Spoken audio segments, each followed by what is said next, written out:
నెల్లూరు జిల్లా నాయుడుపేటలోని ఆయా ప్రాంతాల్లో విద్యుత్ శాఖ అధికారులు విద్యుత్ మరమ్మత్తు పనులు చేపట్టారు. నాయుడుపేటలోని పాత తహసీల్దార్ కార్యాలయం, భరత్ నగర్, ఎన్ఎస్ఆర్ కాలనీ, ఆర్ముగం నగర్, ప్రభుత్వ హాస్పిటల్, దర్గా రోడ్, రాజగోపాలపురం, శ్రీరామ్ నగర్, అశోక్ నగర్ ప్రాంతాల్లో విద్యుత్ మరమ్మతుల కారణంగా విద్యుత్ సరఫరా నిలిపివేసినట్లు విద్యుత్ శాఖ ఏఈ శివశంకర్ తెలియజేశారు. విద్యుత్ సమస్యలు పునరావృతం కాకుండా పటిష్టంగా మరమ్మతుల పనులు చేపట్టడం జరుగుతుందని ఆయన తెలిపారు. 8 గంటల నుంచి 1 గంటల వరకు విద్యుత్ సరఫరా నిలిపివేసి మరమ్మతులు చేపట్టడంతో పట్టణ ప్రజలు కొంత ఇబ్బందులు పడాల్సిన పరిస్థితి ఏర్పడింది.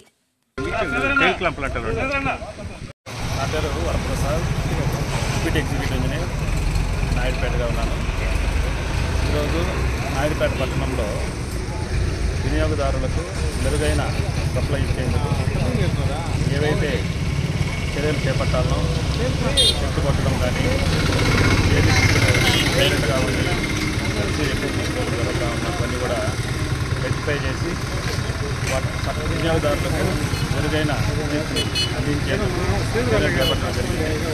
అందులో భాగంగా మా సబ్ డివిజన్లోని అన్ని సెక్షన్ల పరిధిలోని సిబ్బంది, ఆపరేటర్లు, ఫీల్డ్ అసిస్టెంట్లు అందరినీ కూడా ఇక్కడికి డిప్లాయ్ చేసి నాయుడుపేట టౌన్ సెక్షన్లో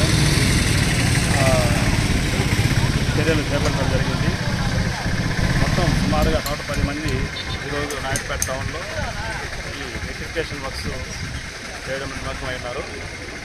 దీనివల్ల భవిష్యత్తులో ఈ ప్రాంతాల్లో, ఈ ఫీడర్లలో విద్యుత్ అంతరాయాలు బాగా తగ్గిపోవడమే కాకుండా వినియోగదారులకు మెరుగైన విద్యుత్ అందించబడుతుందని తెలియజేస్తున్నాము.